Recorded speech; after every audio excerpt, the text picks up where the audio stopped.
বৈঠকটা অত্যন্ত ফলপ্রসূ এবং আমরা এতদিন ধরে আসলে যা চাচ্ছিলাম সেইটাই এই বৈঠকের মধ্য দিয়ে ঘটেছে।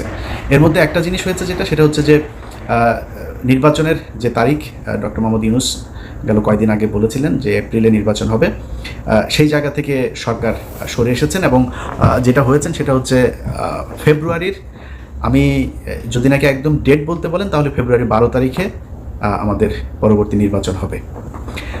12 তারিখ কেন, সেটা হচ্ছে যে কোনোভাবেই রমজানের আগে চেয়েছিল তারেক রহমানের পক্ষ থেকে নির্বাচন, এবং যেহেতু রোজা শুরু হচ্ছে ফেব্রুয়ারি মাঝামাঝিতে 16 অথবা 15 তারিখ, তার আগে 15 তারিখ এর আগে একটা বিতর্কিত নির্বাচন হয়েছিল, যে কারণে ওই তারিখটাকে করা হয়নি। তার আগে আবার শুক্রবার শনিবার এরকম কিছু বিষয় আছে।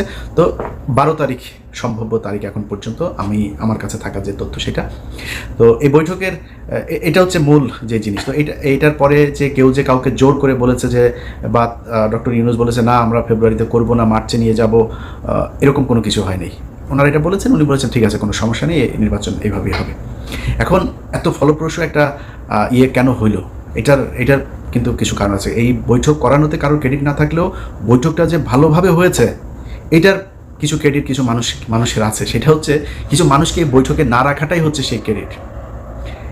এখানে যদি সালাউদ্দিন থাকতো তাহলে প্রথমেই মনে করেন যে ডক্টর ইউনূসের সাথে তারেক রহমানের গ্যাঞ্জাম বাঁধানোর জন্য যত কোশ্চেন সেটা সে করতো। এখানে যদি আমির খসরু মাহমুদ চৌধুরী থাকতো, এখানেও একটা গ্যাঞ্জাম বাঁধাইতো।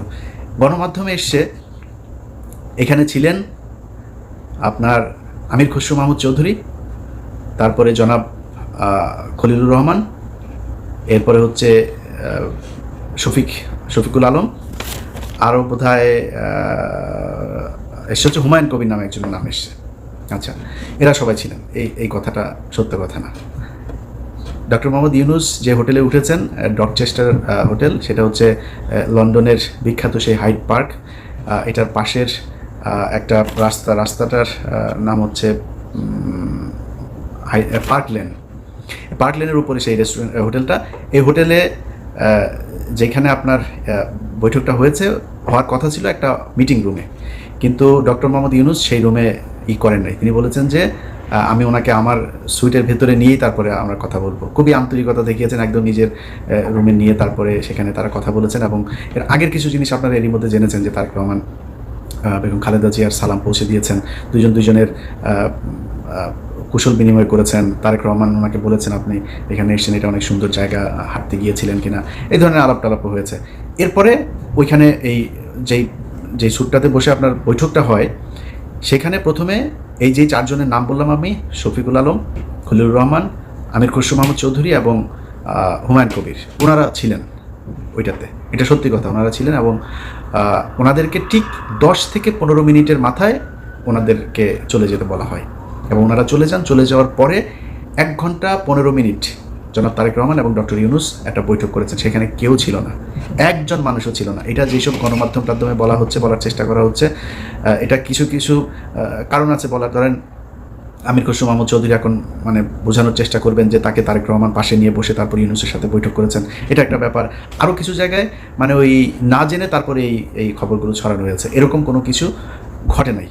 তো যাই হোক, আমার কথা হচ্ছে যে যেইভাবেই হোক, এই যে 2 জন মানুষ আপনার শুক্রবার লন্ডন সময় সকাল 9টা থেকে যে বৈঠকটা তারা করেছে, সেই বৈঠকের মধ্যে আমরা বাংলাদেশের মানুষ যা চেয়েছি সেটা হয়েছে। এটাই হচ্ছে সবচেয়ে বড় বিষয়, আমরা এটাই চেয়েছি। এখানে কে কীভাবে কি বললো না বললো, আমার মনে হয় এগুলো করেও আবার ফের এই তারেক রহমান এবং ডক্টর ইউনূসের মধ্যে একটা দ্বন্দ্ব তৈরি করার এই কৌশল অবলম্বন করে আমার মনে হয় লাভ হবে না। অতএব আমরা বিএনপি এবং ডক্টর মোহাম্মদ ইউনূসের 2 জনের মধ্যবর্তী একটা জায়গায় নির্বাচনের জন্য দেশবাসী প্রস্তুতি নেই। যারা নির্বাচন করবেন তারা প্রস্তুতি নেই। আমরা যারা ভোটার আছি আশা করি ইনশাল্লাহ এবারের ভোট নিজে উপস্থিত থেকে ভোট কেন্দ্রে গিয়ে তারপরে জীবনের প্রথম ভোট দেওয়ার সুযোগ পাচ্ছি। আমার এর আগে যেই নির্বাচন, আমি 2002 সালের এসএসসি পরীক্ষার্থী, 2004 সালের এইচএসসি পরীক্ষার্থী। তো আমি ভোট দেওয়ার এর আগে আর সুযোগ পাইনি। একটা ভোট পেয়েছিলাম, 111 সরকারের সময় ভোটটা পেয়েছিলাম। তো ওইবার আমি ভোট দিতে যাই নাই। এবার ভোট দেবো ইনশাল্লাহ। আপনারা দোয়া করেন যাতে বাংলাদেশের মানুষের পছন্দের কেউ এবার বাংলাদেশের শাসন ক্ষমতায় আসেন, এবং এতদিন ধরে এই যে নির্বাচন এবং সংস্কার নিয়ে যে ধরনের চলছিল, আমার মনে হয় ফেব্রুয়ারি এটা খুব কম সময় না, এদিকে 6 মাস, ওইদিকে প্রায় 2 মাস, 8 মাস থেকে যদি আপনি তফসিল ঘোষণার ওই 3 মাস বাদও দেন, তারপরেও ধরেন আমাদের এদিকে 5 মাস অনেক সময়, অনেক কিছু করা যায়। এদিকে 10 মাস অলরেডি তাদের অনেক কাজ করাও আছে।